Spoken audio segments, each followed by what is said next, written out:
ಸಸ್ಯಕಾಶಿ ಲಾಲ್ಬಾಗ್ನಲ್ಲಿ ಹೂವಿನ ಲೋಕ ಅನಾವರಣಗೊಂಡಿದೆ. ಸ್ವಾತಂತ್ರ್ಯ ದಿನಾಚರಣೆಯ ಅಂಗವಾಗಿ ಆಯೋಜಿಸಿರೋ 220ನೇ ಫಲಪುಷ್ಪ ಪ್ರದರ್ಶನಕ್ಕೆ ಅದ್ಧೂರಿ ಚಾಲನೆ ಸಿಕ್ಕಿದೆ. ಬಣ್ಣ ಬಣ್ಣದ ಹೂಗಳಲ್ಲಿ ಗಂಗಾ ಸಾಮ್ರಾಜ್ಯವೇ ಧರೆಗೆಳೆದಿದೆ.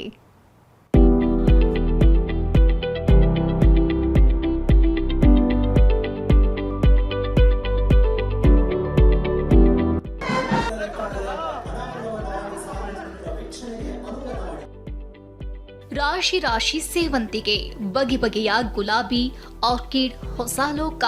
ಸಸ್ಯಕಾಶಿ ಲಾಲ್ಬಾಗ್ ಪುಷ್ಪಕಾಶಿಯಾಗಿ ಬದಲಾಗಿದೆ. ಎತ್ತ ನೋಡಿದ್ರೂ ಕಲರ್ ಹೂಗಳ ಲೋಕವೇ ಕಣ್ಮನ ಸೆಳೆದಿದೆ.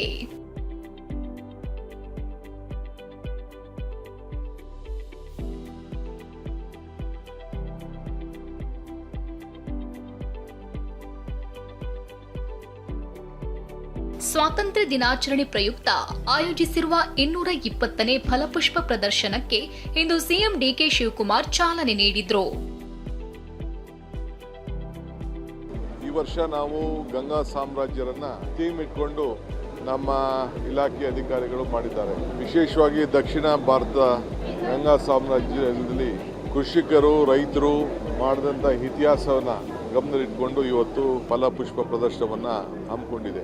ನಾಡಿನ ಎಲ್ಲ ಜನತೆಗೆ ಈ ವರ್ಷದ ಸ್ವಾತಂತ್ರ್ಯ ಸಂಭ್ರಮದಲ್ಲಿ ನಾನೆಲ್ಲರಿಗೂ ಕೂಡ ಪುಷ್ಪ ಪ್ರದರ್ಶನವನ್ನು ನೋಡಿ ಬಹಳ ಸಂತೋಷ ಪಡಬೇಕು ಅಂತ ಹೇಳಿ ನಾನು ಮನವಿ ಮಾಡ್ತಾ ಇದ್ದೇನೆ.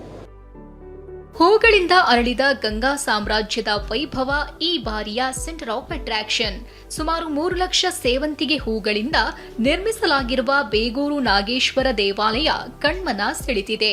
8 ಬಗೆಯ ಸೇವಂತಿಗೆ, ಗುಲಾಬಿ, ಆರ್ಕಿಡ್ ಸೇರಿದಂತೆ ದಕ್ಷಿಣ ಅಮೆರಿಕ, ಹಾಲೆಂಡ್, ಕೀನ್ಯಾ ಹಾಗೂ ಥೈಲ್ಯಾಂಡ್ನ 30 ಲಕ್ಷ ಹೂಗಳನ್ನ ವಿವಿಧ ಕಲಾಕೃತಿಗೆ ಬಳಸಿಕೊಳ್ಳಲಾಗಿದೆ. ಈ ಬಾರಿ ಗಂಗರ ಸಾಮ್ರಾಜ್ಯ ಅಂದರೆ ಕರ್ನಾಟಕದ ಮೊದಲ ರಾಜಮನೆತನದ ಸಾಮ್ರಾಟವನ್ನು ಸಂಪೂರ್ಣವಾಗಿ ಎಳೆಯಾಗಿ ವಿವರಿಸುವಂತಹ ಕೆಲಸ ಆಗ್ತಿರುವಂಥದ್ದು. ಅದರಲ್ಲೂ ಪ್ರಮುಖವಾಗಿ ಸೆಂಟರ್ ಆಫ್ ಅಟ್ರಾಕ್ಷನ್ ಅಂದರೆ ಬೇಗೂರಿನ ನಾಗೇಶ್ವರ ದೇವಾಲಯ. ಈ ದೇವಾಲಯವನ್ನು ಪ್ರಮುಖವಾಗಿ ಸೆಂಟರ್ ಆಫ್ ಅಟ್ರಾಕ್ಷನ್ ಅಂದರೂ ತಪ್ಪಾಗಲ್ಲ. ಇದರ ಜೊತೆಗೆ ಅವರ ಪ್ರಮುಖ ಆರಾಧ್ಯ ದೈವ ಆದಂತಹ ಸೂರ್ಯ ದೇವ ಅವರ ಪುತ್ಥಳಿಯನ್ನು ಸಹ ಇಲ್ಲಿ ಇಟ್ಟಿರುವಂಥದ್ದು. ಇದರ ಜೊತೆಗೆ ನೀವು ನೋಡ್ತಾ ಇರ್ಬೋದು, ಇಲ್ಲಿ ಪ್ರಮುಖವಾಗಿ 34 ಲಕ್ಷ ಹೂಗಳ ಬಳಕೆ ಆಗಿರುವಂಥದ್ದು. ಎಲ್ಲ ಪ್ರವೇಶ ದ್ವಾರಗಳಲ್ಲಿ ಎಲೆಕ್ಟ್ರಾನಿಕ್ ಟಿಕೆಟ್ ಬುಕ್ಕಿಂಗ್ ವ್ಯವಸ್ಥೆ ಮಾಡಲಾಗಿದ್ದು, ಆನ್ಲೈನ್ನಲ್ಲಿಯೂ ಬುಕ್ ಮಾಡಲು ವ್ಯವಸ್ಥೆ ಮಾಡಲಾಗಿದೆ. ಸಾಮಾನ್ಯ ದಿನಗಳಲ್ಲಿ ವಯಸ್ಕರಿಗೆ 80 ರೂಪಾಯಿ ಹಾಗೂ ಶನಿವಾರ ಮತ್ತು ರಜಾ ದಿನಗಳಲ್ಲಿ 100 ರೂಪಾಯಿ ನಿಗದಿ ಮಾಡಲಾಗಿದೆ. 12 ವರ್ಷದೊಳಗಿನ ಮಕ್ಕಳಿಗೆ 30 ರೂಪಾಯಿ ಹಾಗೂ ಶಾಲಾ ಸಮವಸ್ತ್ರ ಧರಿಸಿ ಬರುವ 10ನೇ ತರಗತಿವರೆಗಿನ ಎಲ್ಲ ವಿದ್ಯಾರ್ಥಿಗಳಿಗೆ ಉಚಿತ ಪ್ರವೇಶ ಇರಲಿದೆ. ಈ ವರ್ಷ ನಾವೆಲ್ಲ ಫ್ರೆಂಡ್ಸ್ ಎಲ್ಲ ಸೇರ್ಕೊಂಡು ಮಾತಾಡ್ಕೊಂಡು ಬಂದು, ಅದರಲ್ಲೂ ಎಕ್ಸ್ಪೆಷಲಿ ಸ್ಟ್ಯಾಚು ಮಾಡಿದ್ದಾರೆ. ಅದು ಒಂದು ಬೆಸ್ಟ್ ಪಾರ್ಟ್, ಇದರಲ್ಲಿ ಅಟ್ರಾಕ್ಟ್ ಆಗಿರೋದು ಅದೊಂದು ನೋಡೋಂಥದ್ದೇ. ಸೊ ಎಲ್ಲರಿಗೂ ನಾನು ಹೇಳ್ಕೊಳ್ಳೋದು, ಇಲ್ಲಿ ಬಂದು ಮಾಡಿದಾರಲ್ಲ ಅದನ್ನು ವೇಸ್ಟ್ ಮಾಡ್ಕೋಬೇಡಿ, ಬಂದು ನೋಡಿ ಅಂತ ಕೇಳೋಕೆ ಇಷ್ಟಪಡ್ತೀನಿ. ಎಲ್ಲರೂ ಸರಿ, ಎಲ್ಲ ಲೇಡೀಸ್ ಆ್ಯಂಡ್ ಎವ್ರಿಬಡಿ ಪ್ಲೀಸ್, ಇಷ್ಟೆಲ್ಲ ತುಂಬ ಚೆನ್ನಾಗಿ ಮಾಡಿದ್ದಾರೆ. ಬಂದು ನೋಡಿ ಎಂಜಾಯ್ ಮಾಡಿ.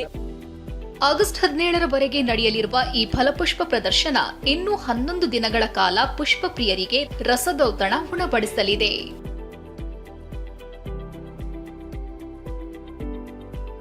ಅರುಣ್ ಕುಮಾರ್, TV9 ಬೆಂಗಳೂರು.